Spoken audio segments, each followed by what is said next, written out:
What is up, YouTube? Good evening. Not used to doing a live stream on a Friday night, but we're going to talk comic book movies tonight. And I got a few guests backstage. Going to bring them on. Mr. S. Vaughn. Scott, What's how up? are you? I'm good. How are you? Good. We got Boom, Mr. baby. Collecting with Durs. Durs, what What's is up, up? guys? Not much, man. Happy to be here. Yeah. So hopefully a few others are going to join us on the panel. I know Phil Tastic said he might jump in, so we'll see who else jumps in. But let's check in with the chat. Lucretius, first one in as always. My man. What is up? Comic Cap. Good evening. Callie and Jordan Squad. That is C.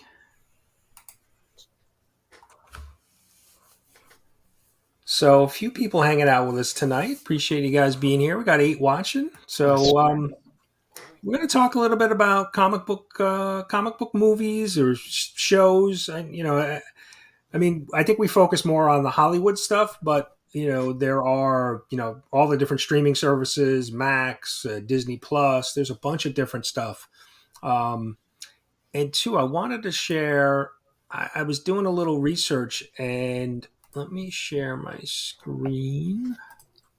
So I was taking a look at the box office. So this is the breakdown. Let me see if I can make that a little bigger. So this is a breakdown year after year of the different, the total box office gross and then the highest movies. So this is in billions. So we're at 4.8 billion for 2023, and I know Mission Impossible looks like it's going to be one of the big movies of the summer. Mm-hmm. But Super Mario Brothers right now holds the top spot. But what I found interesting when you look at the top movie year after year, they're all like either action or superhero. So here's an outlier, and well, Bad Boys for Life was a fire. It's an action movie, right? But Yeah. that was 2020, so that was nostalgic vibes carried that for sure. Oh yeah, definitely. Mm-hmm. But if you look, Avengers Endgame, Black Panther, Star Wars. So there's a couple anime movies, Finding Dory, Nice. Jurassic World. You look at all of these movies, Avatar, you had Harry Potter, Transformers, so all, action, adventure, sci-fi movies. I mean, I was going down through the list and it wasn't, let's see, you've got Shrek 2, Finding Nemo, so some of the animated stuff. But it wasn't 1998 was kind of the last year that I guess Titanic you could consider a drama. Yeah. But that was really the last movie that was not in a superhero or action space. And then even going back, you just look, Men in Black, Independence Day, Batman Forever, The Lion King, just all of these. So here's one, Ghost back in 1990. It's been a while. Rabbit fire. Yeah. So it's interesting to see, we're talking about a decline in we got a few others backstage. So let me bring them on. Phil. Mike, up, Phil? everybody? What's up, guys? Mike, Hey. what's up, homie? What's going on? What's up, everybody? My man's. Appreciate you guys being here. Mike, I was hoping Mike was going to join. Mike, we posted some of the things we're going to talk about tonight in the group chat, and Mike was writing an essay replying to all the questions. I was Hair, I hope he joins us tonight. So we're going to jump in. Why don't we? We'll ask the first question. Yeah. Do we think we've reached fatigue with comic book movies, or has the box office or viewing habits changed since COVID and people are staying home and watching more stuff on streaming services? What do you guys think? I'll go last. Scotty, you go first since you're right there. I mean, I don't think that we've reached comic book fatigue, and I think the last week with all the Wolverine Deadpool stuff on Instagram and on social media proves that that's not the case. As far as the other part of the question, I don't know. I'm not really the type of person that really goes to the movie theaters a lot, to be honest. I usually wait until they're streaming and catch the movie. So I don't know. I really couldn't give you an accurate answer on the second part of the question. But as far as the first part of the question, though, like, yeah, I think the past week proves that no, it's not comic book fatigue. But yeah. Okay. So for me, I'm a 90s kid, and I was thinking about this today, and like growing up, the main movies I've always known to be, top movies, always excited to see, always had being at Burger King and stuff like that, were like the Jurassic Worlds, the action movies, the superhero movies. Those were always, Star Wars and stuff. For sure, being a 90s kid, that's all I grew up with, that's all I've known. I love classic like 60s, 70s, 80s movies for sure. But for me in my lifetime, they have dominated, the box office. And growing up, they were great, those introduction stories and everything. But for me personally, I'm not really so much fatigued at the movies because I would always love any comic book or any adaptation to be in the box office. But I'm more fatigued about like the hype build up behind it. I'm sick of like everything hitting reviews, weeks and months beforehand. Everybody has their opinion before the movie even drops. So people already have their negative or positive opinions about it. But then at the end of the day, the production quality feels like it's severely, severely lacking. And I don't know if it's the direction or the production or the team behind it, but just everything going on, it just seems like it's slowly declining. But we'll see. Like I said, DC's starting to take the reins, but because Marvel's dominated for the past decade, 2 decades almost now. So yeah. DC is going to finally be handed the reins to kind of take control and kind of see what they're going to do. But for me personally, going to the movie theaters, I 100% remember growing up, going to the movie theaters was like a really pleasurable and, memorable and fun experience. But the past, 4 or 5 years, maybe, and this is situational. I'm sure it's by city, like Mark Legion of Comics. He loves going to the movies and they have a really nice theater. And I do have a nice theater too. But I hate going to the movies. I hate being there for 2 or 3 hours sitting if somebody's loud and things like that. And just like Neil said, it's very expensive if I'm taking my girlfriend and my kid. It's like $100 sometimes if you're getting all the snacks and just if you're going all out. Mm-hmm. But for me, it's just like, man, I prefer watching things like in a streaming service or something like that, or if it's digitally, I can buy it. But being, a content creator and being in the community, it's almost like I have to be at that movie theater that first weekend, or things are going to get spoiled, or I'm not going to be able to talk about it. So I just wish things would just catch up. We're going to see, again, with the writer's strike and everything going on with AI and stuff like that, I think that's going to be another big wave of a turning point. So I know a lot of people like me are excited for anything that drops comic book related. We just want it to live up. We deserve a lot is how I look at it. I know Phil's got an opinion on it. I think the notion of quote unquote comic book fatigue I think it's an invention, to be honest with you. As you saw in that chart that you just had a few minutes ago, Brian, superhero movies have been around. Have they been as popular or as visible, let's say, as they've been in the last 10 years or so? Absolutely not. Mike's frozen sideways, by the way. Sorry, Phil. No worries. I thought he was doing... I'm on my phone and it's small. So he's just frozen sideways. That's good luck. That's like Mike's tough luck. Yeah, it's like something out of the real world. Like we're going to do an interview with him. But... no, something right at the beginning of the pandemic. Yeah, we'll hang this way. I noticed, yeah. Just everybody go like this. Don't even say anything. See if everybody just tries to adjust their TVs. One thing I noticed at the beginning of the pandemic, I felt like Warner Brothers in particular, and certain certain directors and actors were actively taking shots, not so much at quote unquote comic book movies, but at Marvel movies. And I think it's all business. Tarantino famously despises Marvel films right now because they kept a lot of theaters out of playing his, what was that? The last movie he did, the Once Upon a Time in Hollywood, because Disney is Disney and said, hey, if you want to play Avengers, we're going to need all those screens. As far as, what was the second part of your question? COVID.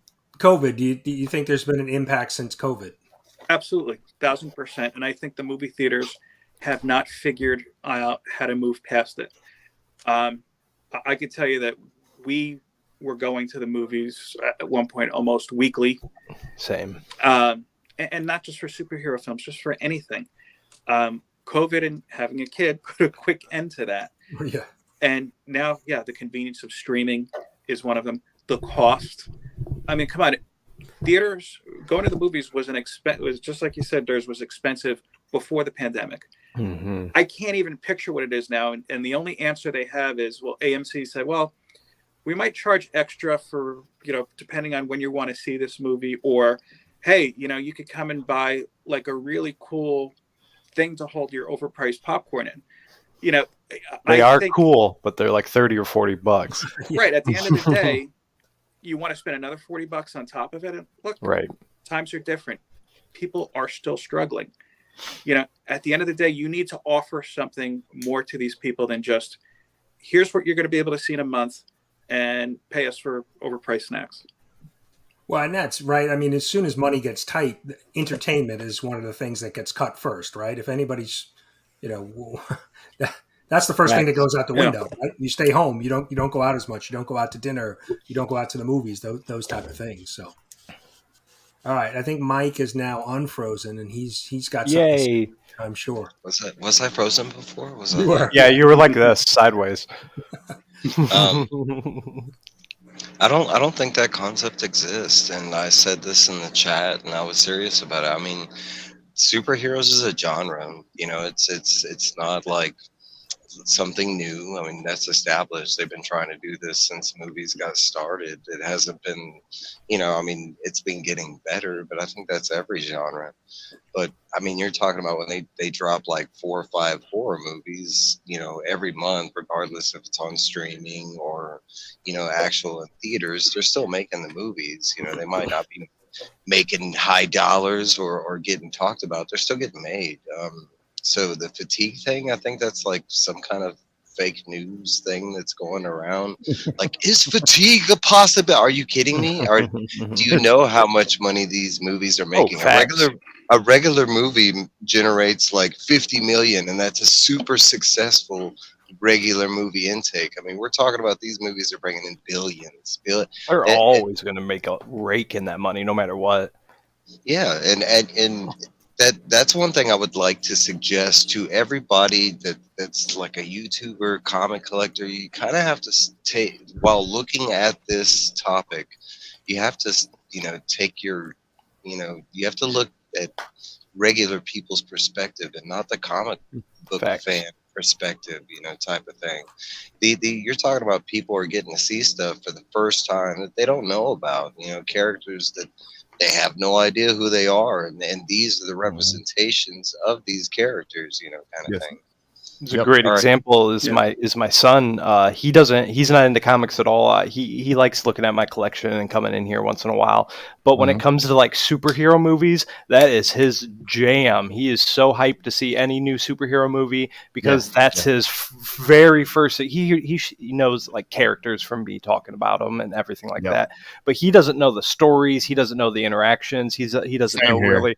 So like the big time, like seeing those movies, he's always big excited for. So I think we say fatigue, I think it's very situational, and it comes from just us being tired of, for me, it's the hype, really. That's the biggest thing I'm tired of. Things being built so fire up, and that's just the problem with us humans, and as a species, we do it to ourselves. But at the end of the day, it's just like Flash was kind of the tipping point for me anyway.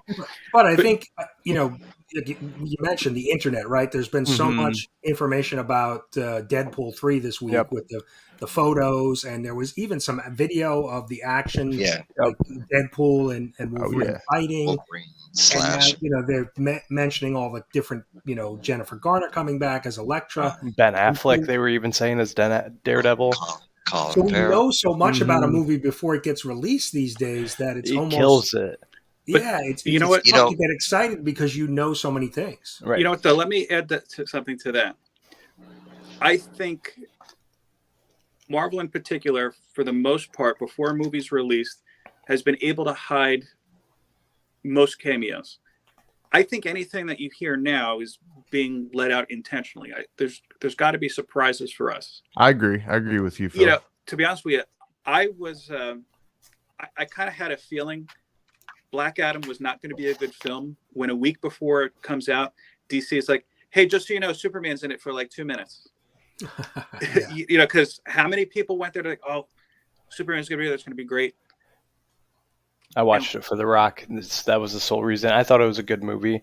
But how you're talking about the cameo thing, take Barbie, for example. Barbie killed it. There was there was like one trailer. Nobody knew anything, like really knows anything going into the movie. It's been very tight-lipped going into that movie. So like, I'm kind of excited to see it, but like Barbie did a very good job at keeping everything very tight-lipped. But at the end of the day, it's not like it's like Miles or something like that. So that's going to be huge. But still, they did a very good job at keeping like, yeah, they did a very good job at keeping everything super tight-lipped. But the trailer looks funny. Absolutely. Right? I want to touch on Durz's point, because I think that's a thing that they're lacking on is the marketing. I mean, you're talking about, look at the way Barbie is marketing this. I've seen towels with the Barbie logo on it. I've seen glasses with the damn logo on it. I've seen that's why it's been so tight-lipped and stuff. Like you're talking about anything. Now. Go back in the 80s. Oh, bro, yeah. we had like Burger King like glasses. We had like McDonald's toys out the wahoo. Yeah. Like you're talking about, they don't. I mean, when's the last time you actually they're doing it completely intentional. They don't want to have a bunch of marketing. They don't want to have a bunch of advertisement. They just want to keep it super tight-lipped. So I think because I've seen I forget what one of the directors were talking about, and they were saying that it's kind of a turning scale for movies, that it's either going to be super, widespread, accepted by everybody, or only like, diehard Barbie fans like Scotty is going to go, nuts for it. But like, you think about the marketing, and one thing they're lacking, and you're talking about successful franchises. They could blow that to the door, bro. Well, you're talking about one thing that's lacking is like merchandise on a major scale. Star Wars wasn't the movie sales that brought the whole fandom to what it is today. It was the toy sales. Toy sales. I mean, you're That's talking why about they're $1 a piece nowadays. I mean, you go to the store and you might see some Spider-Man Into the Spider-Verse at Target, maybe. But you're talking about a maybe. Mm-hmm. I mean, I was just there today buying Legos. They're picked pretty clean. Look at it from a kid's standpoint, and I know a bunch of us have kids. Mm-hmm. You're talking about you're trying to get your kids into this. I mean, that's the whole purpose of a movie, is introducing you to these characters, getting you attached to these characters. They're trying to sell you stuff. Right. They're not even doing that.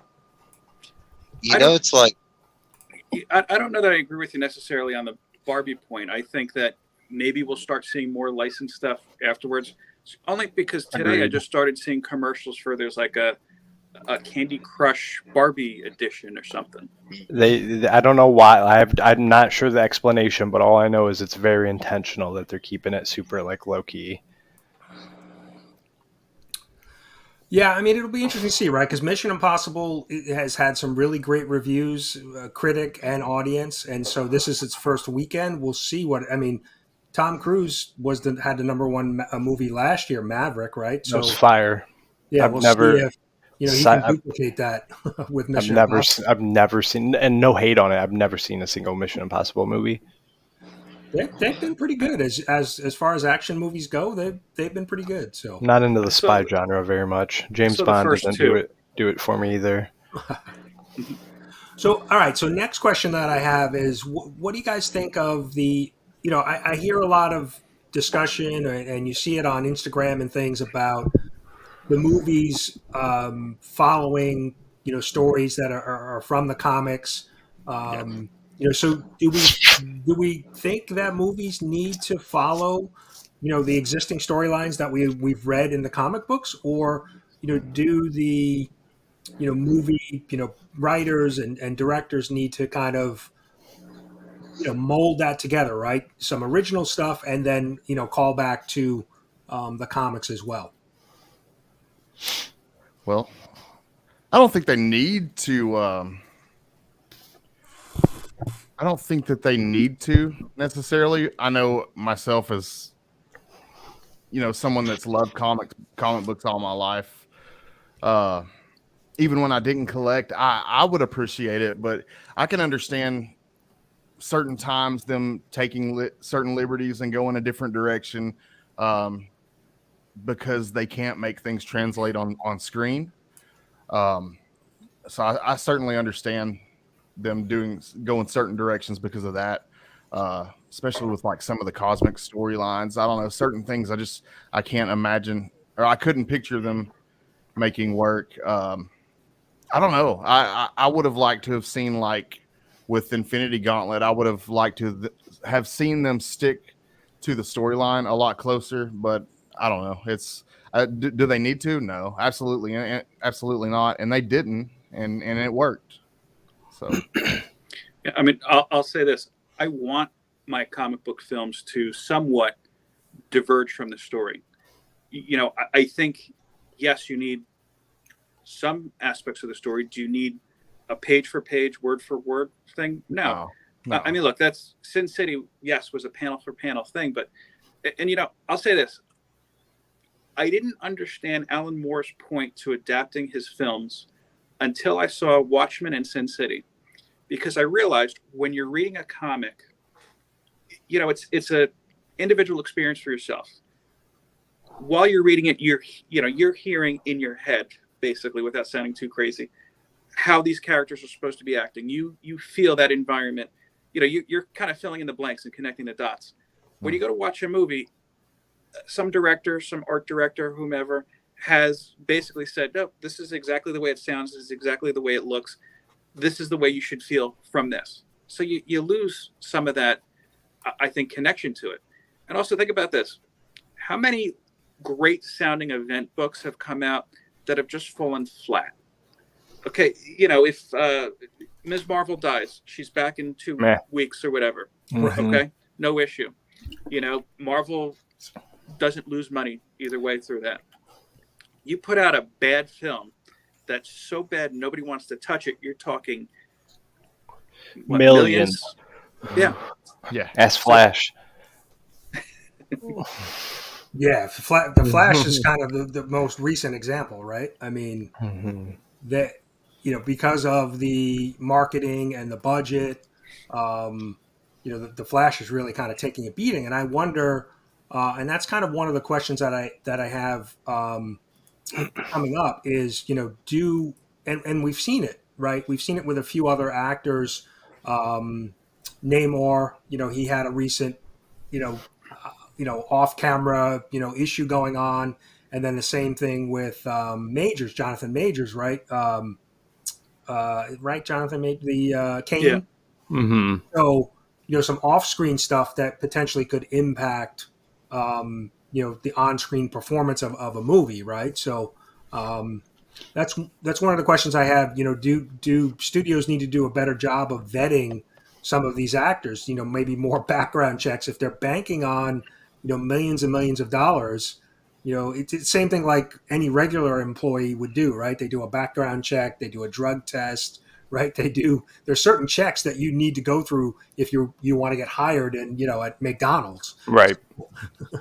What kind of checks are studio execs doing on some of these I think both these tie into each other. It's kind of like, do actors need to look exactly like the characters, blah, blah, blah, and then do movies need to use reference? I think so, and we see points for that.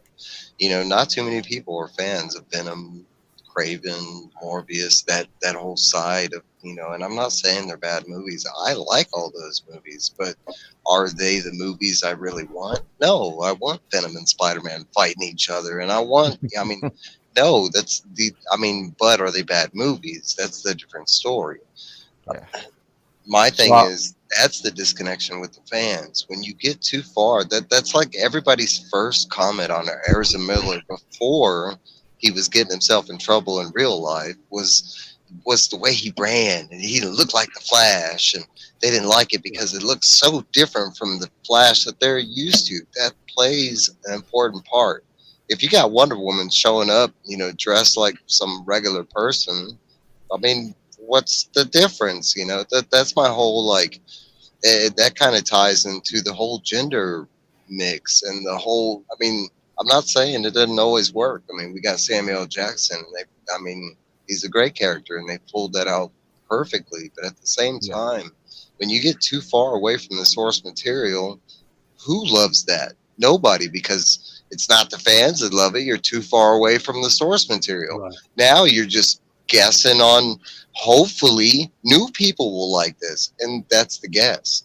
I mean, you're trying to do this stuff going around licensing. Why?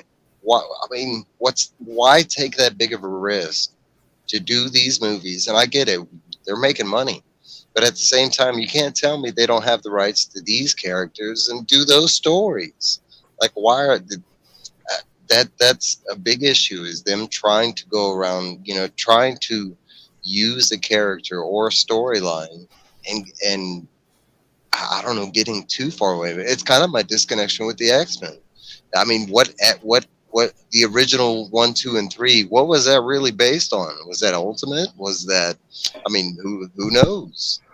Yeah, it was kind of a mix of a lot of different things. Yeah. But that Hugh Jackman, for example, right? I mean, because there's been with the Deadpool, set photos this past week. I heard and saw a lot on Instagram and even on YouTube about, he's too tall. He doesn't have his arms aren't being shown. It's like his forearms aren't bare. I hate that. So. Well, another thing is, I think he's a great actor, and I think he's portrayed Wolverine amazingly. Oh, yeah, he's killed it. I think he's really good. I mean, I could care less if he looks too tall. That doesn't bother me at all, but it seems like there's a group of people that they have an issue with that, his height and the fact that they're happy that we got the blue and yellow costume, but it wasn't completely comic book accurate. But you know what? Let me ask something. Those people who were bitching about Wolverine has sleeves now, are they going to say, I'm not going to go see it because Wolverine has sleeves? Really? No, they're going to go see it. No. They're going to go see it. Yeah. So I want to heavily touch on the reference material thing, because day one coming into it, I've been saying this my whole life. There's no reason it needs to have fan service. If you don't have the fan service and the groundwork, it's never going to work. You're never going to draw anybody in. But why? It just blows my mind. Why would you want the exact same adaptation of something you've read 100 times, or like me and Mike were talking about earlier, the Halo show? I've put thousands of hours into the Halo video game. In no way, shape, or form do I want to see that copy and paste on TV. Ever. I never want to waste my time with that, because I've already played it to the ground in the game. It's not the same. It is. It still has the fan service. It still has. I want a new story. If it's a movie, comic, right, I'm just saying, if you're reading a story that's been around, it's there. You can always read it. Why would you want the same copy and paste? Like I said, keep that fan service. You have to have that fan service and groundwork. But at the end of the day, and it doesn't matter. And another thing people don't really realize: time is a thing nobody can stop. Actors are going to get older. People aren't going to play these roles forever. They're going to die. We're all going to die. There's going to be new fans you have to bring in somehow, in some way, creating new stories. Like you said earlier, Mike, a lot of these viewers and audience, they're not they'll never read a comic book in their life.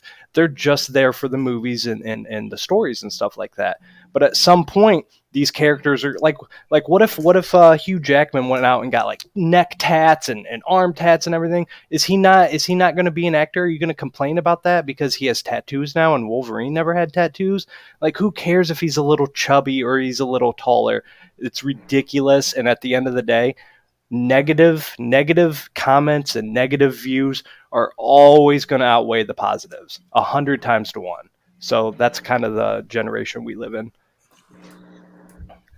Yeah, I'm glad that you said that too, Durs. I'm sorry, Brian. I'm glad that you said that too, Durs, with the negative comments, because kind of connecting back to the comic book film fatigue, I think it's a big part of it is that I think you hear a lot of chatter about the things people don't like. There have been some really great films, though, comic book films included, since the pandemic started. Everybody. Shang-Chi, Get I off haven't that. heard anybody talk about Shang-Chi in the past. It was couple okay. years. I thought it was decent. It was thought great. Yeah, I love I'm just not. Shang-Chi. I'm just not a fan of the character. It was a decent movie. I wasn't just- expecting anything out of it, and I thought it was great. Yeah, Right. definitely I agree. decent. But the point is that you haven't heard anybody go back to, Shang-Chi was a great movie, but they'll talk about how much they didn't care for Ant-Man or they didn't care for Black Adam or whatnot. I'll be honest with you too. I haven't seen Guardians. Ant-Man was fun. Ant-Man was fun. I just watched it a couple weeks ago on Disney Plus. Fun movie, man. I liked it. I didn't love it. Yeah, it was. Yeah, didn't love it. It was fun. I wouldn't go see it in theaters. Touching on random touch on the height and stuff. For me, being so heavily into Superman right now and seeing so many different actors play Superman for the first time, watching different shows and stuff, as long as they hold the posture and the demeanor of the character, that's what matters to me. Because in a comic, when you're reading, the posture, the demeanor, how that character handles himself, how they act, that's what's resonating for you. So if that portrays to the actor on screen, that works for me. I really liked Guardians. I mean, I thought great I one. agree. They kind of tugged on your heartstrings a little bit, right? Because the team was kind of going, we're kind of breaking up, and the whole Rocket backstory, and the fact I didn't that see it. I'm going to take these out. it was definitely good. So I enjoyed it. Okay. I'd have to say it was Marvel's best. I wouldn't say it was the best movie. One of the but best. I'd say top 5 for Marvel. Yeah, top 3 easily. But now think of the Spider-Man franchise too, right? We've had 8 Spider-Man movies. We've had 3 different actors play them, and they've all made an incredible amount of money. All day. It doesn't do. They could take any one of us and throw the Spider-Man suit on him. We're making that bank, bro. Well, and you look at the last film, right? That was kind of like a fan service film because they brought back all of the previous actors. They brought back a bunch of the villains, but there was enough original story. The story with Aunt May, and there was enough in there to keep you. So it just wasn't all these cameos that you were getting excited about. There was still a pretty good story there. I mean, you had Doctor Strange in the movie, right? You had so many different characters in that movie. And it still held up, where we've seen other movies where, they've had a lot of different characters or cameos, and it kind of gets muddied a little bit. Right. And that's where I kind of get to think about Deadpool now with, it looks like this is kind of going to be a fan service type thing because we're going to have so many of these characters that we've seen before on film come back. But I think if they can keep the writing, funny and kind of off ad libby. First 2, that they're going to have potentially a big hit on their hands because you're going to get the fan service that everybody's going to love, but the story's still going to be, funny and compelling that you're going to, want to see it. So Deadpool movies are top tier for me. I hold those super regards. Oh, it's gonna do good. It's gonna be huge. I'm more. The thing about Deadpool is that it's a little bit different. That's why I've liked the Ant-Man series, because it's a little more comedy. It's not so serious, right? And that's Deadpool is, not as serious and even a little bit more extreme because it's really kind of violent and funny in the same. I just want to get back to going to a movie, and I'm not going to it for Iron Man. I'm not going to it for Spider-Man. I want to see a good movie. I'm not going to see Transformers. I'm not going to see like Tom Cruise. I'm sure that's a good movie. I'm just not a fan of Mission Impossible. Oppenheimer, I'm sure is incredible. I want to see it. I just want to get back to where we have the waves of good horror movies, good movies coming back. But now it's a lot like a movie comes out, it's not super big. You see it on TikTok, you see it on Instagram. People are like, oh, this is the best movie of the year, and it's just terrible, and they're just doing it for views. But I just want to get back to just good acting, good directing, good filmmaking, not relying on, people flying around, people exploding, throwing buildings. That's what I want to kind of get back to, but also have that mix. So we'll I think it's going to be a very different time after this whole strike thing kind of wraps up.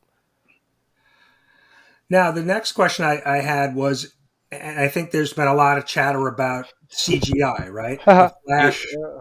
The Flash was one of the things that came up about the CGI, when the slow motion and when he was running and the whole opening scene at the hospital. Um, I I saw the Flash. I thought it was done really well. I enjoyed it. I was happy to see Keaton, back as Batman. I It's didn't just really that scene. It, I didn't really notice it's the your CGI. It's Like reverse, it didn't bro. bother me. The whole beginning of the movie is nothing. It's at the end when they're doing all the like Easter egg cameos and stuff like that. That is literally like PlayStation 2 or 3 graphics. As a gamer, that is so outdated graphics. It is mind blowing. Watching the Flash fight, the Reverse Flash or whatever, Anti Flash or whatever. Just watching him fight and then seeing Yara Flora constantly get through the time lapse. Just the CGI was just so bad, and then for the studio to come out to say it was purposely supposed to be bad, you're killing me. You're killing me. Yeah, see, I didn't see Flash yet, but I can tell you one of the things, among a lot of things that I didn't like about Batman versus Superman, was towards that last fight with Doomsday, Batman, Superman, and Wonder Woman. There were scenes I was like, I do feel like I'm watching a Mortal Kombat 2 fatality. You're gonna hate the Flash, bro. It's like have you seen Justice or the Snyder Cut? Oh yeah, yeah. So it's got that style, but I mean, not as good as Snyder Cut. Snyder Cut was good, done right, but it's got like that kind of like weird kind of animation with it, and yeah, it's weird. It's just like that end scene from Superman. Yeah, like I said, and I'm typically not critical of that. The one thing I noticed in the Flash movie at a few times when I usually find like when it looks like it's a set. And one of the things I noticed when they were going into Barry's apartment a few times, it looked like it was like a movie set. Like it didn't look real, right? The background, because the streets are so clean, and it just that I find I kind of highlight more often than the CGI. Like at the end, I was more interested in seeing the cameos and not so much focused on the way it looked. That's just me. I didn't notice that, but I will say for me, and because I saw it with my brother and his best friend, but it's that scene in the beginning. It's the baby scene, and honestly, like I've seen it twice now, and if you go back and watch that baby scene in the nursery where the babies were, it's not baby stuff on the walls. It's dog and pet stuff. It actually looks like a Rude. Sorry, Mike. I just want to touch on Rude. My DC is a little kind of rusty. It's Supergirl. I always mix her and Yara Flora. So I was gonna say, why didn't the Yara Flora blow up? Yeah. So, like I said, I'm a little, like I said, this past few months is my first like delving into DC. So I mess up characters sometimes, man. Yeah, for me, it was that baby scene, and honestly, if I had to think about it, it just looks like it's not finished. Like it wasn't supposed to be that. Like it was supposed to be something else, and that's just what they gave us. But honestly, like after watching the movie, that's what I noticed. Now my brother and his best friend, it was like some of the stuff at the end, and like while he was running through the speed. I thought the movie was good, decent. Like the movie itself. I also just got done doing a 9-hour drive. Got to Heroes Con, checked in the hotel, chilled for like an hour, and then we all went to the theater. So we were all pretty fatigued.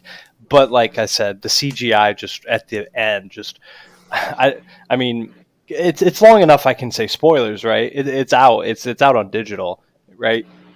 No, not yet. Next week. Not next week. Okay. I mean, it's not really a spoiler, but it was one of the Superman they shown, one of the actors who played a Superman before. I love the fan service, but it was just the CGI was rough, bro. So, but what about so some of the Flash sequences? What about? Because I thought I heard some people complain about these, like the slow motion, or they were showing right, and I never noticed that. I just watched the Snyder Cut yesterday too, and it's almost like the same in that. That doesn't bother me, and they've explained why he kind of runs out like that and throws his arms. They've explained that or whatever, but at the end of the day, it was literally just that core end build up sequence, and it was just like, this is the CGI you chose for that. And I mean, the rest of the movie, some of the action sequences were good, Well, it was interesting. I think it was on Instagram, or it might have been a TikTok video that somebody posted on Instagram, but it was a side-by-side comparison of Quicksilver from the X-Men movie, that scene where he's he's running around. That's an unfair scene because it's one of the best scenes in cinema history. Well, But it's Macquarie from the total Eternals movie? inaccurate though. It is. the thing about that scene from the he X-Men knows movie sound. was that there was no like extra like effects. Like it was just slow mo and everybody was stilled and he's doing different things in that scene. And there was no like there was really no like added effect to make it look like it was something, not normal speed. And But I Very think smart. that would. just being I think that was the simple, Speed Force. The Speed Yeah, the Force Speed effects. Force. I mean, I would Because think they would. Barry's supposed. See, I do know that. Reading DC. So, Well, like, okay, I would think that they. go back and check out the Eternals movie, the Macquarie scenes where Oh, dude, Yeah, that was she fire has that. too. it's amazing. she- looking. So it Fire, can be bro. done. It can be Mhm. done well. Dude, I'm watching Superman and Lois on Max, and Superman when he's taking off and stuff and moving. Great, bro. Better than the Flash. Well, Henry Cavill did that when he was Superman. Was that He too? Yeah. First Yeah. came out of it. Didn't have I would all think that. in the. I forgot how good that Eternals speedster scene was. Thanks Yeah, for I mean, I knowing would that think game. in the case of the Flash, they probably have to add the effects because the power is so similar to Quicksilver that they want to be able to say, "Oh, we didn't copy, verbatim what Quicksilver's doing. We Right. added something, added some kind of distinction." Like Kamala Khan, like they did with her on the TV show. Mr. Yeah, Fantastic. somewhat. Got a couple Terrible- new people terrible joining us choice. in the Look at chat. Phil. Real Rude to Tasty, Chop and Drop, Taylor. Phil is here. Good evening, guys. Appreciate everybody hanging out with us. We're talking superhero movies. So, I want to chime in on that. I think. I mean, you're talking about it on an executive level, right? People have to be watching these movies before we see them, right? Duh. Right. It's where the Okay, embargo and all that yeah, stuff yeah. comes. Yeah. You can't tell me that the 50 or 100 or 1,000 people that saw this movie before the general public did was like, that's a great movie. No BS. Like, So you- a good example for that, Beckerman went to a private screening like 2 I'm weeks talking before it. Right, way before. But even when he was there, the thing said that the CGI wasn't finished. He didn't get an end screen. It was still like that was like 2 weeks before the film dropped. So they were still like polishing things up right up until it released. It seems like. but at that That's- point, they're just going to make tweaks of footage that they already have, Right. based on. I mean, it's not like they're changing CGI at that point. Right. More that's just cleaning kind of my things up. issue. Like you're talking about a movie that was in many problems for like 10 years. I mean, 3 different directors. Like, at what point does the company or should the company be like, all right, we can't put this out because it's not a good movie? Right. You know what? Why did they do that with Batgirl? Right? Everybody saw that crap. Like, oh, Brandon Fraser was going to be Firefly, What and there did, was what did that have? 7? How much? I forget the number on that. It was over $1 million that their budget they or they tanked lost or so something. much. Yeah. Yeah. So why do it with that and then give us the Flash, right?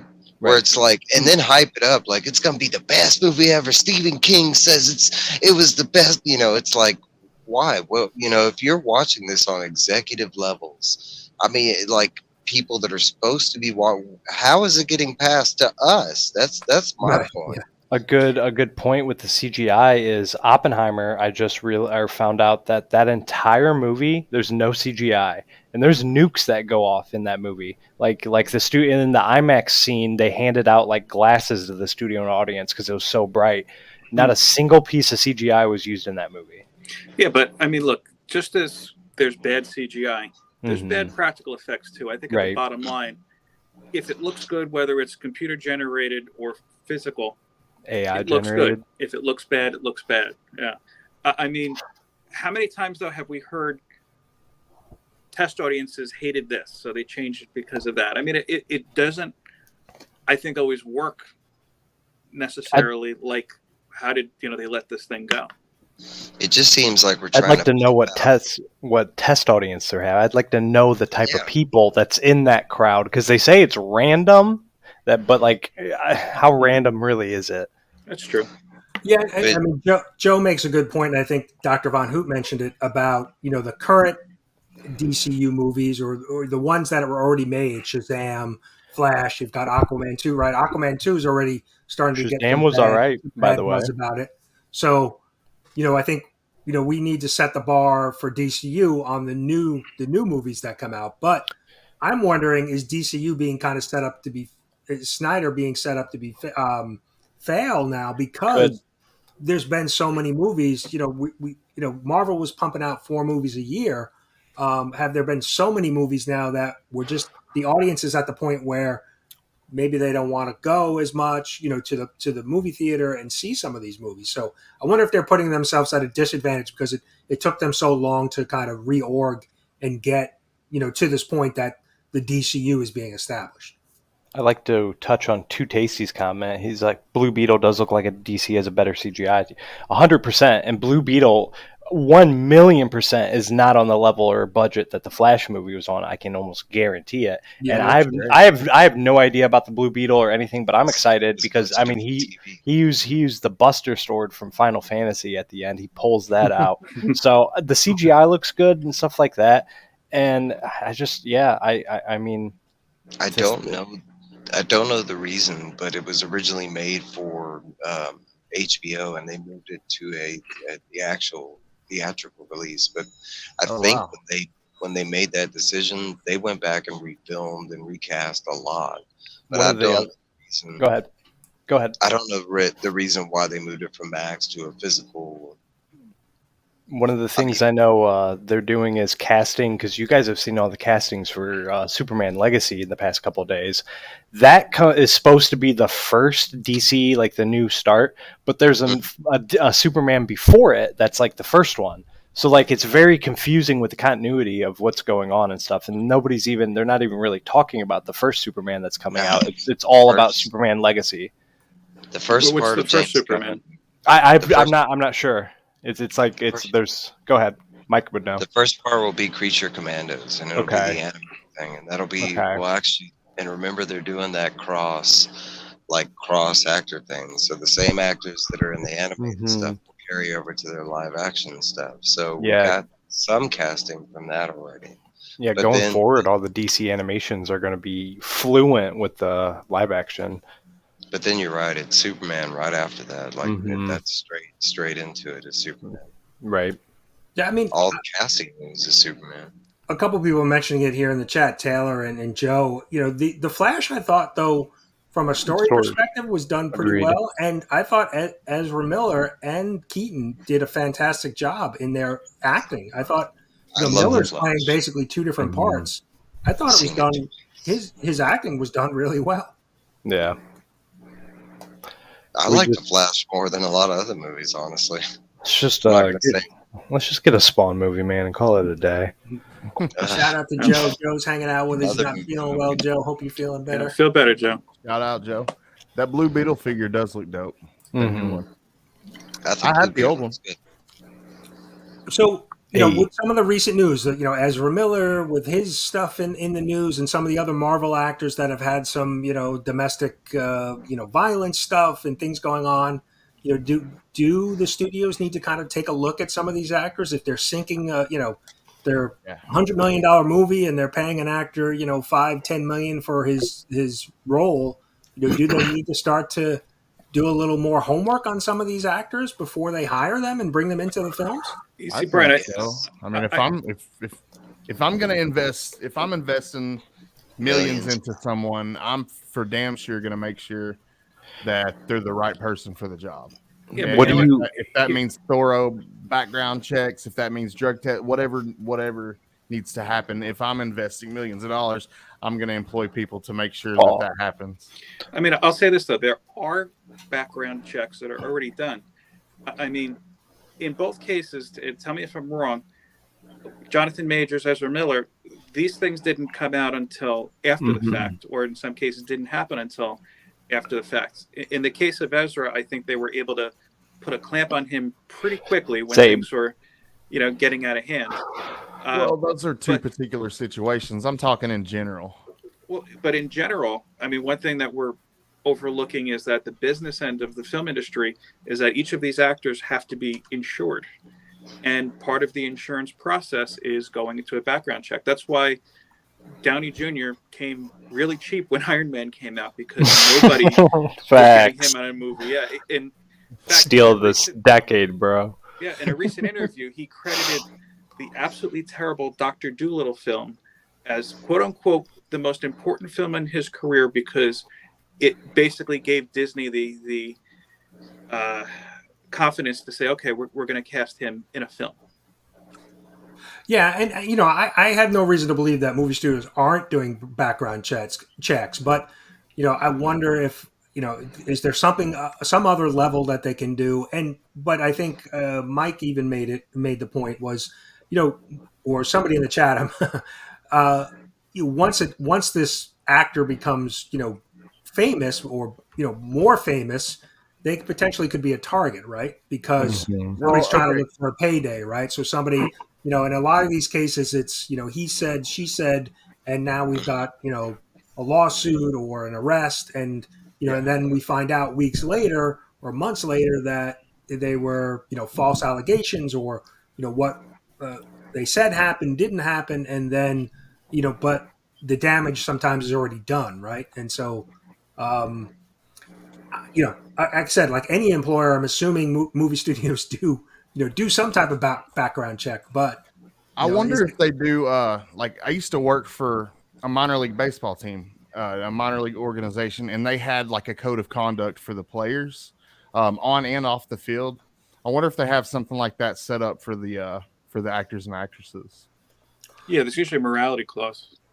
Oh, okay. Well, okay. And I mean, right there, we have seen them have certain clauses in the contracts about what they could talk about, not spoiling things in interviews, right? Yeah. So we've seen actors stick to that pretty closely.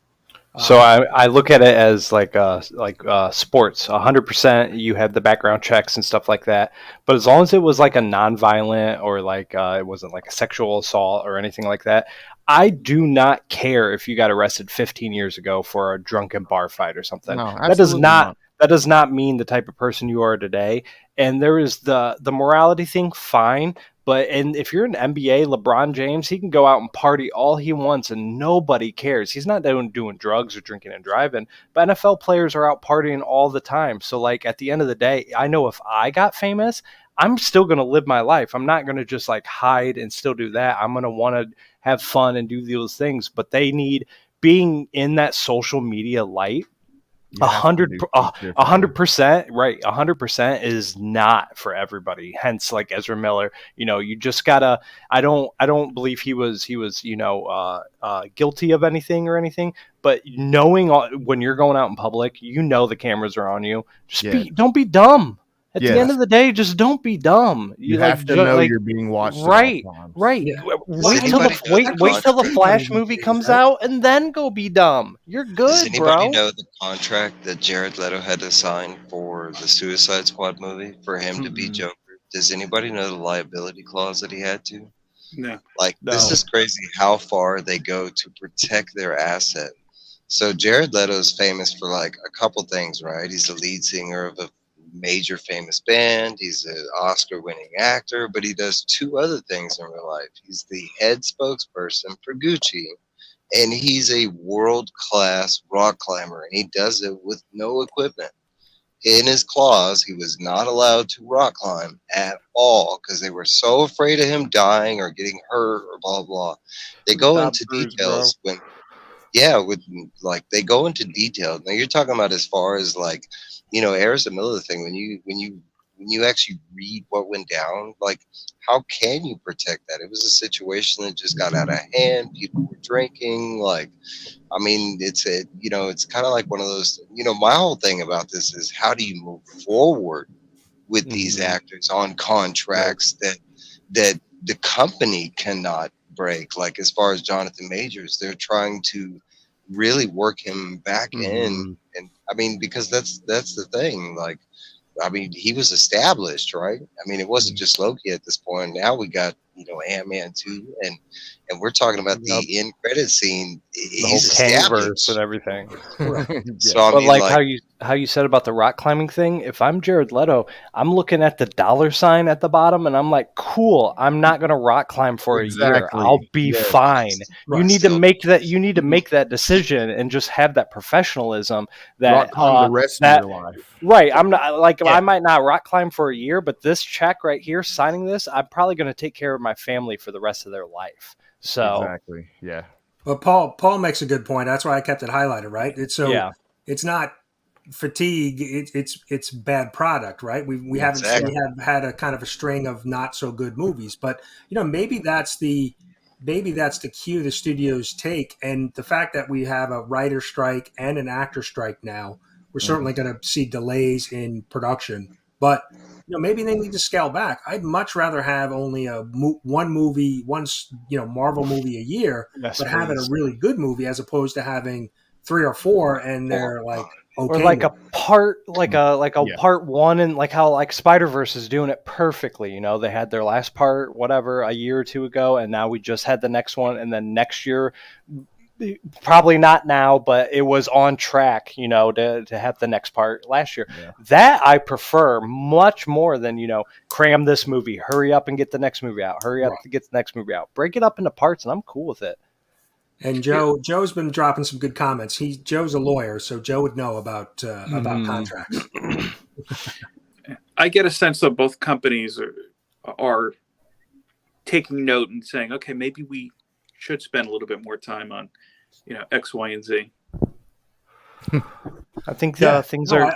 I think they have to, right? Because if they're not making the money, then they're certainly going to, look at changing course to try to correct that. But one of the other things that I think about is maybe they need to scale back on the budget of the movie and not go so ambitious, right? Because you look at, there's been a few, A Quiet Place, both 1 and 2.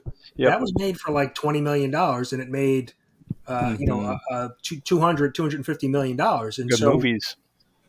And you look at I'm drawing a blank. The guy who did the Bruce Willis, I See Dead People. Signs? Well, no, but that director, I'm drawing. Sixth Sense. Yeah, I forgot about that. M. Night Shyamalan. Yeah. It's a twist. Twist. Kind of budgeted like between 10 and 15 or 20 million. Oh yeah, he's always. He's keeping his budget costs really low, and so if his movie makes 150 million, it's a success because he doesn't have $100 million budget. Because they got one jump scare movie, man, and that's all he needs. Well, but you look at some of his movies, and the content, it's written well, where you don't need all the different crazy special effects. That's because he's doing it. He's doing the writing. He's doing the directing. Like, that's the difference. I mean, you're talking about The Flash went through 3 different directors. Like you talk about, I mean, the whole like Zack Snyder and the Josh Whedon thing. I mean, we're talking about She-Hulk. They went 6 episodes, and the last 2 they decided to rewrite at the last second, and that's what they gave us. Like, no, I mean, you're talking about there's no like one person's vision in it. There's no, and that's maybe a big disconnect. And because you're talking about who has the rights to make these movies or shows? How much passion for the product? It's like for Secret Invasion, they were told not to read the source material. Why? Like, dude, why it wouldn't have made sense, and the budget would have been 5 times bigger than the entire Avengers movies combined. There's zero way. After just reading Secret Invasion right before the book drop, there's no way you could have had multiple Iron Man fighting each other. The budget would have been insane. You're talking about how many movies has Samuel L. Jackson been associated with as a Marvel character, and you're telling me at this point he still hasn't read Secret Invasion? The way the MCU continuity is built, it would make 0 sense, and it just wouldn't work, man. As much, see, for me on that note, I want things like that to be fan service how DC's doing it. I 100% believe Marvel needs to give us fan services animations. Do things like that in a good animation and blow that up. Just like DC's killing it with their animations right now. If you're not watching DC animations, you're missing out. I think the What If series on amazing. It's a perfect example. Was really perfect. Well done. I enjoyed it. Anything like that. Use all the over the top what stuff. About the other Marvel animated? I don't hear nobody talking about the Monkey, the Hitman. It was amazing. Hitman was incredible, bro. Incredible. Dude, Hit Monkey is one of my favorites, bro. Don't knock that, man. And I also think we're also on literally we're right now on the precipice of history with everything going on with AI and this writer strike and everything. The entire world next is very slowly, day by day, changing and there's no stopping it. 100%. You're either going to embrace it and learn to work with it, or I don't know. It's scary to think on one hand, and it's also very, very exciting to me on the other hand to see what's going to happen. Wait, what's Joe's comment? That was the curious. Well, Joe mentioned that Sam Jackson had signed a deal for like a 10 or 11 movies. So Mm-hmm. Exactly. He's from Chattanooga, by the way. So who Jackson is? Yeah. Yeah. So what do you guys think about Facts, the Joe. last question Same. I had? Should the movies be catered towards the comic book fan, or my opinion is I think it needs to be a general audience, right? Because that's the only way they're going to guarantee ticket sales, and unless they scale back their budget. But the nature of the movie is tough to scale back because you have such a big special effects CGI budget because of all the different effects you need to try to accomplish in this type of movie. Take Mario. Look what Mario just did. Was not, was a video game movie at heart, but just, played to the general audience, but had so many Easter eggs that only like a gamer or like a diehard fan, somebody like me, are going to really pick out. So that's what I think they need to do. Like you said, 100% stick to the general audience, but just force feed us here and there those little Easter eggs, those little fan service things. And that's what I love. Yeah, I mean, think about it like this, too. For decades, I think we've been hearing that comic book readership has been on the decline. You need to open it up to a general audience because if your main audience keeps shrinking, then your movies are either getting smaller and smaller or you're starting to lose more and more money. My girlfriend is literally in the other room reading the first volume of Spider-Gwen because of the Spider-Verse movies. So, yeah, I mean that's the only way a movie's going to make $600, $700, $800 million if it's catered to a general audience, or if like Endgame, where it was such a big, well done movie that there were people going back and seeing it, for a second or third time in the theater. I mean, you're talking about statistics. How many comic book readers are there in the world versus how many people are in the world? There's your answer. Dude, I don't care how good a movie. It could be the best movie of all time. I've never seen a movie twice in a theater. Ever. I don't think I've ever in my life. I've never felt the need to go back to a theater and seen something I just paid however many dollars to see. I just wait for it to come on growing up, I'll just wait for it to come on DVD, or I'll just wait for a month or two later. Right. It's on streaming. The turnaround these days is a lot shorter now. Mm-hmm. Yeah. Oh yeah, exactly. It was a little bit different for I feel like it was a little different for us older folks. Well, growing up on DVD, dude, it'd be 6 months to a year, and I'd still wait because I've already seen it. There's no reason I need to go back to the theater, but I'd still be waiting. When the first Friday was in the movie theaters, me and my friends probably went and saw that 5 times, dude. Yeah. I mean, it was a different time, though. I mean, it's different times. Yeah, I think Borat was the last movie I ever seen twice in the theater. Yeah. Every Star Wars movie, I see that number that many times in the theater. So Rise of the Skywalker, I saw 9 times. Jedi, I saw 8. My son just won 2 games of Fortnite in a row. Random tidbit. He just sent me a snap. Yeah, I mean, just like Scott said, years ago. Blade. Yeah, I mean, look, if you went to go see Blade in the movie theater, chances are you weren't going to see that again on VHS for at least 9 months, and that was being generous. It was about like 9 a year. months. Yeah, and even before our generation, from what I understand. Before HBO, if you didn't see a movie in a theater, you might not be able to see it at all. They didn't have that movie channel or another way to see movies, and VCRs just weren't around yet. See, back then it was, Friday night, pack up the kids, go to the movie theater. It was like just a tradition type thing, Oh, I got $10. Let's all go to the movies. Blah blah blah blah blah. And now it's just like it feels like movies don't even run deals unless it's like Tuesday. I think it's like one day a week they run their deals and stuff like that. But it's Here it's meh. every day before 5. Meh. But you know what? Evan, I'll say this. my tip for you is go to a matinee. My wife, since Yeah. COVID, my wife doesn't like. My wife, she's not a big superhero fan, but she'll go to the movie. She'll watch the movies with me. But since COVID, she doesn't want to go to the theaters. Like I don't think she's been to a movie theater in 3 years, 4 years. So Same. what I do is I'll go by myself, but I go to a matinee, during the week or on the weekend, first show. And when I was a teenager, I could never go to the movies by myself. I felt like, I was a loser because I was going to a movie by myself. Now I go all the time by myself. I prefer it. would. Yeah, I would. Mhm. Go to I a still feel matinee. weird, but I don't have to I do share it. my popcorn with anybody. And I just I enjoy my own company.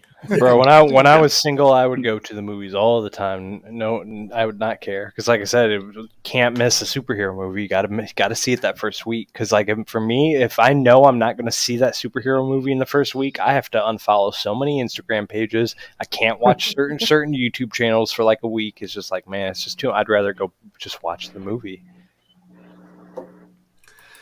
Yeah, but I think we're seeing things, change from a movie, because of the cost and because of, I think too the frequency, right? We saw the frequency this past month. We had like a major movie, right? It started. Spam. We had Transformers. We had Spider-Verse. Flash. We had Indiana Spider-Verse. Jones. Mission Impossible. A month before that was Mario. Like a month or two before that was Mario.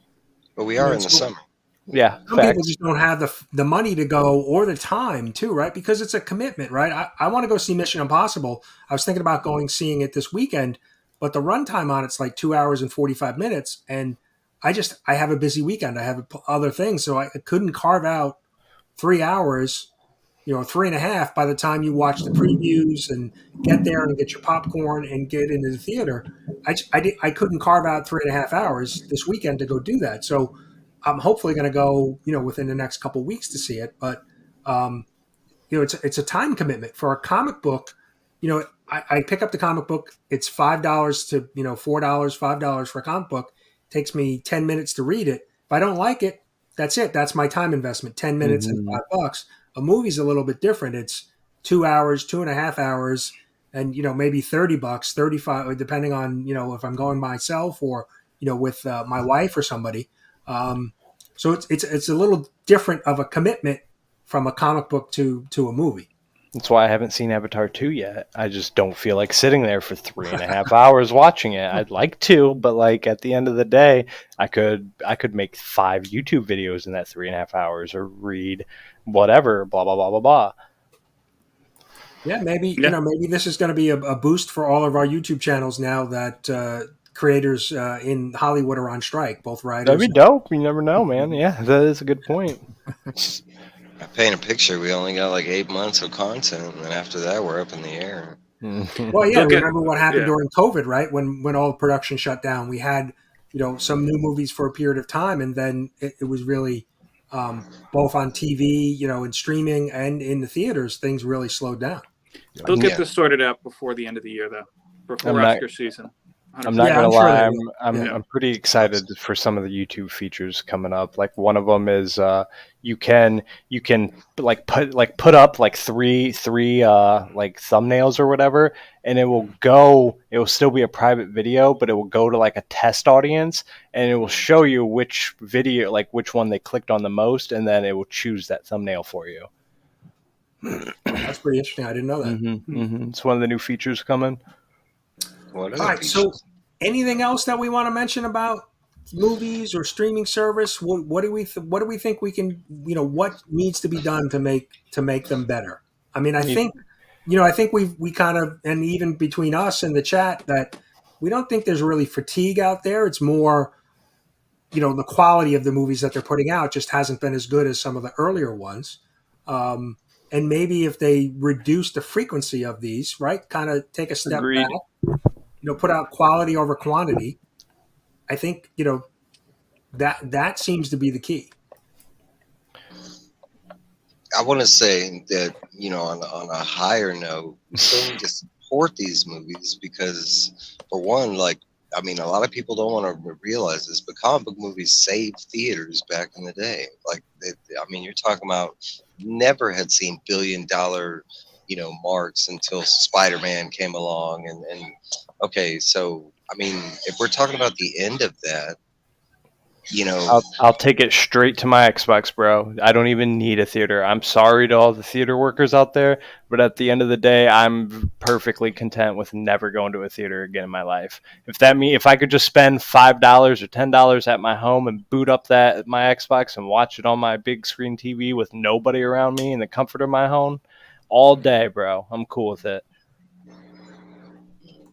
I think at the end of the day, in my observation, I think the successful comic book films have been the ones that push the genre forward by doing something different. Winter Soldier is an example I like to use because really it felt like a Tom Clancy movie. It didn't feel just like a superhero movie. And that's where Marvel used to excel, is mixing these two genres. You watching Secret Invasion, Phil? Just I am. Awesome. I am. Great. Yeah. I love it. I'm enjoying it. It's Good. along the same lines. And I think that they need to focus more on, okay, what can we do to do different? Yeah, otherwise you're just making another Fast and the Furious film.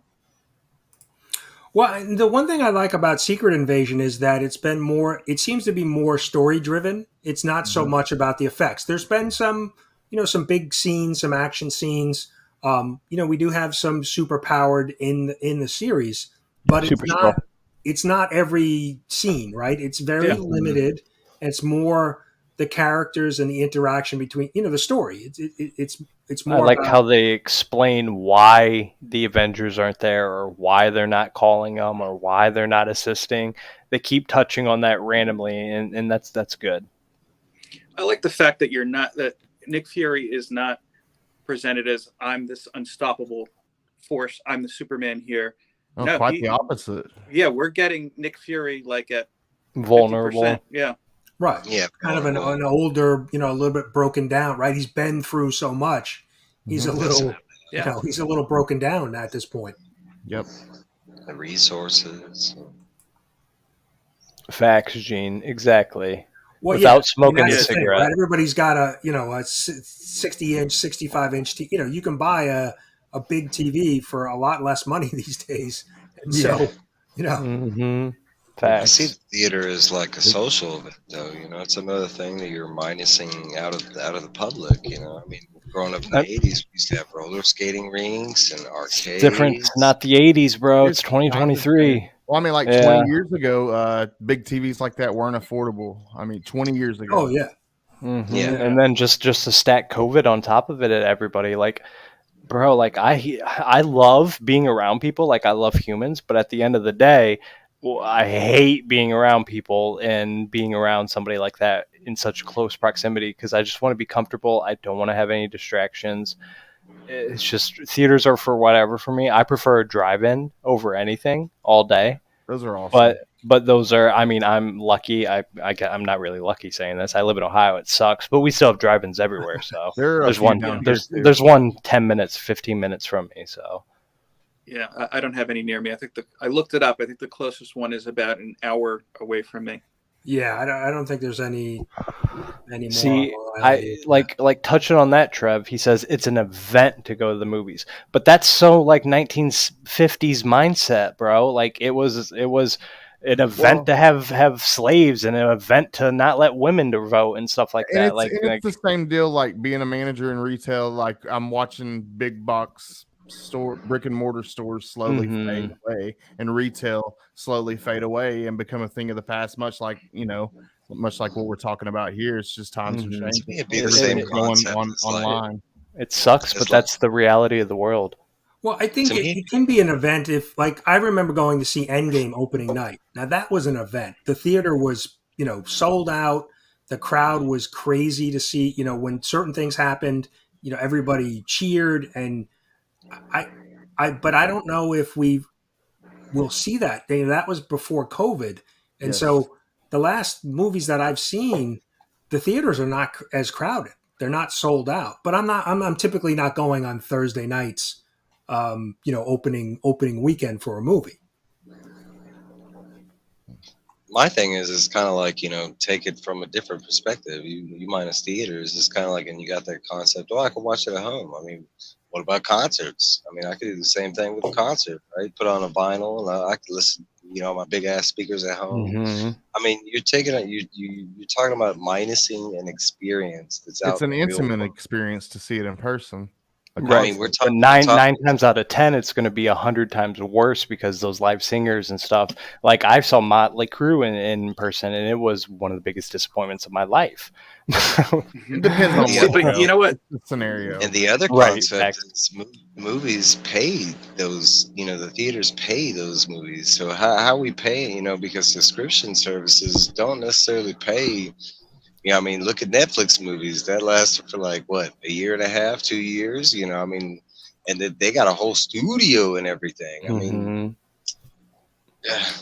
yeah. I mean, I'll say this: a live music, any kind of live experience, I think it's not so much about, hey, does the music sound exactly as it did on the CD or whatnot?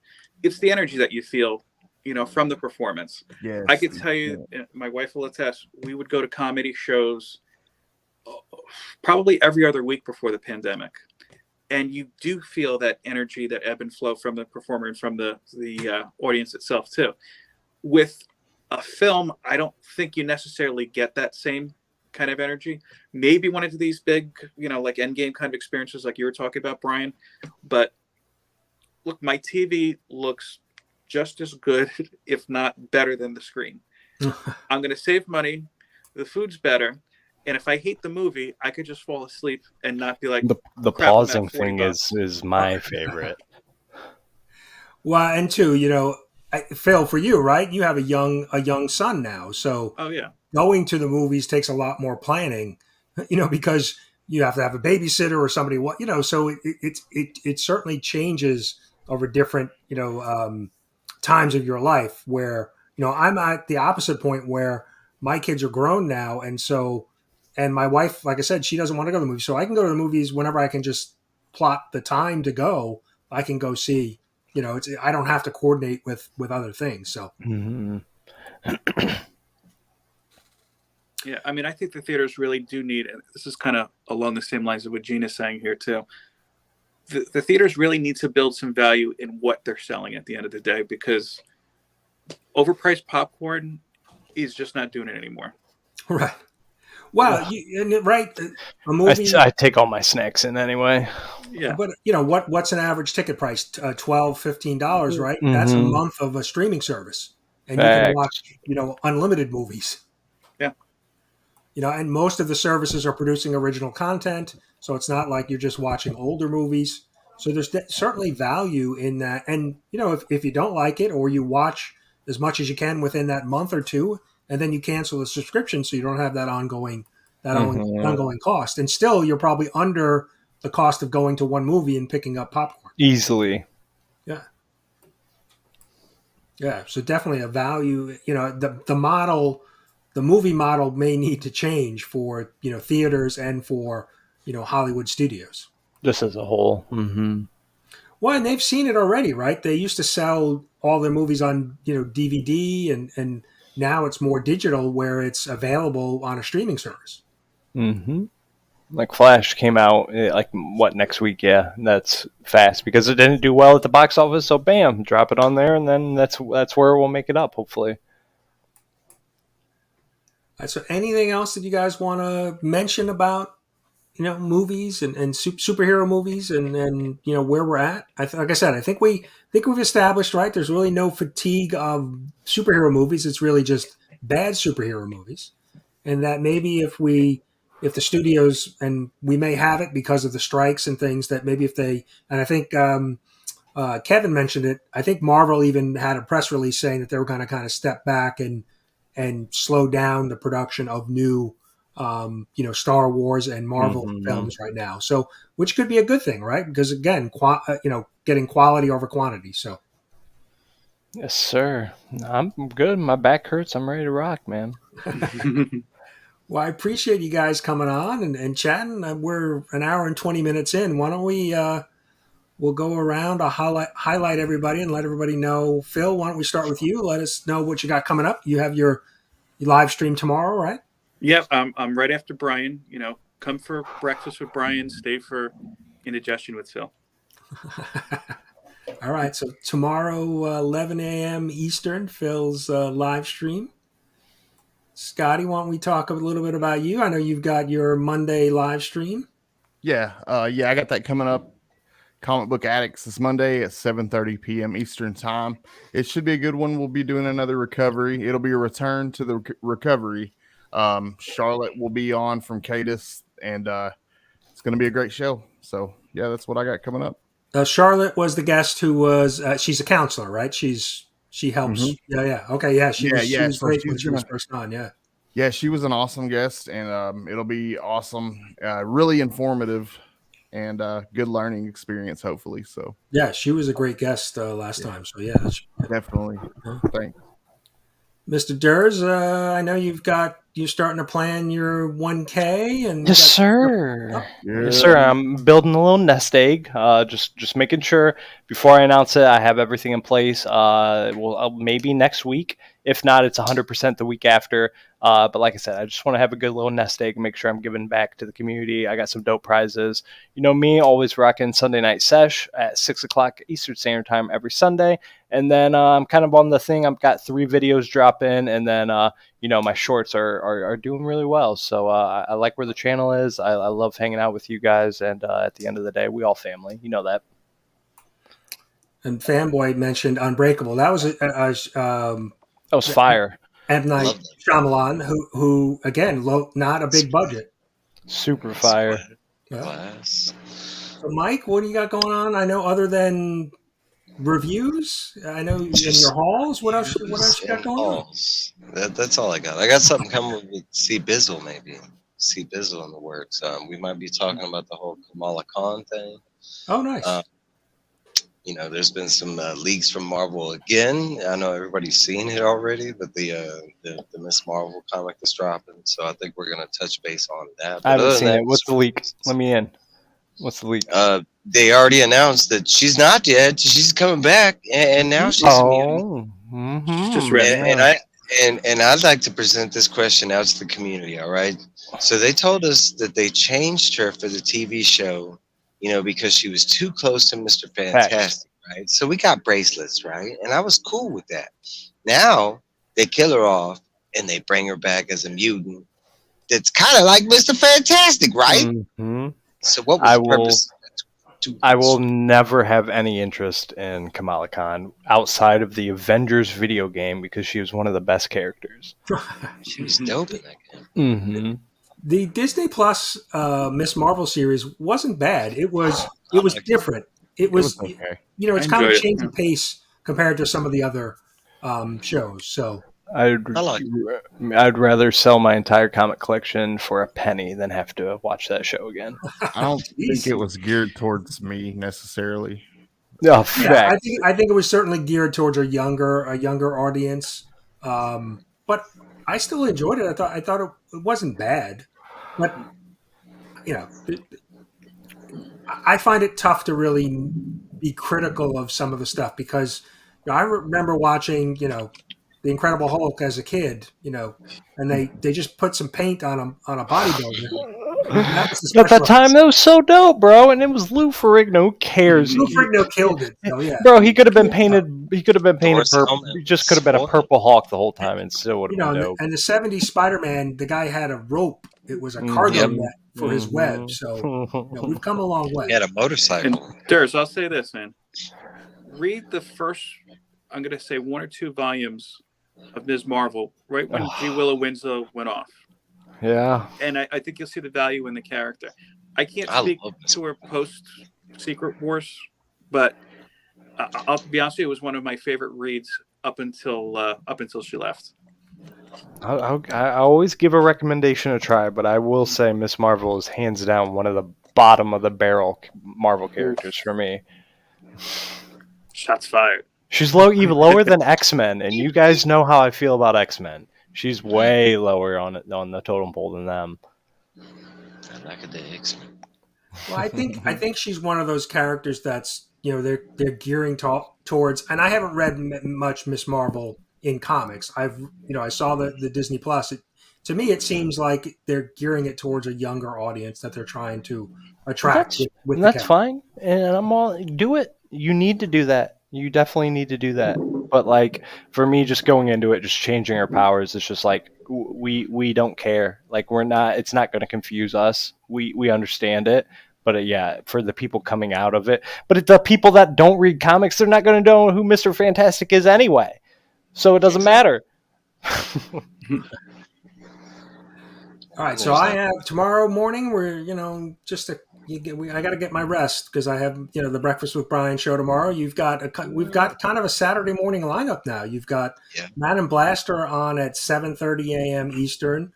Then you've got Fanboy Prime at 9 Eastern. I come on at 10. You've got Phil at 11, and then you've got some afternoon shows. You've got John's Comics with Kids.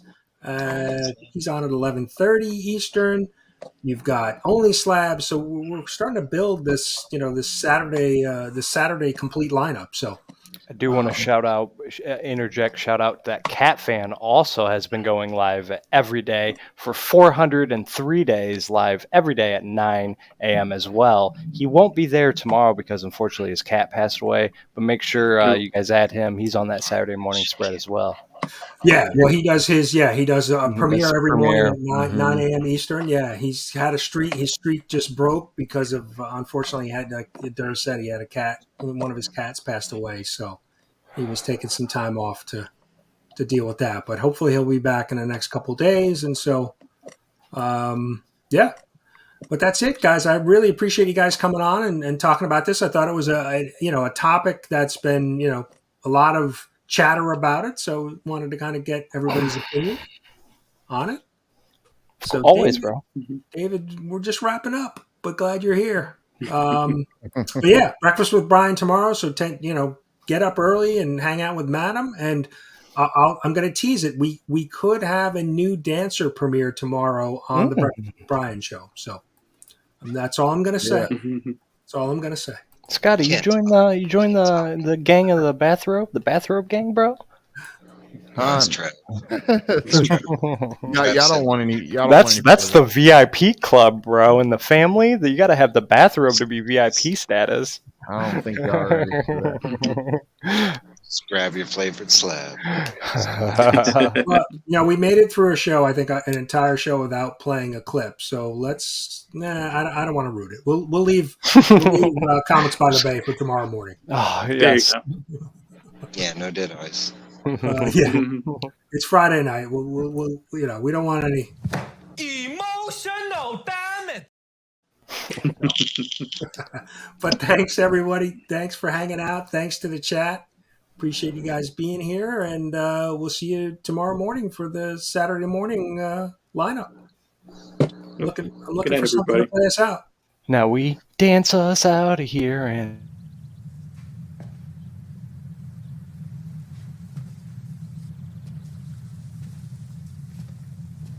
you're still here.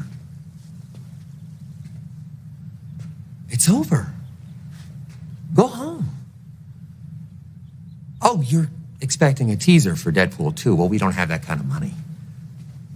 We expecting Sam Jackson show up with an eye patch and a saucy little leather number? Go.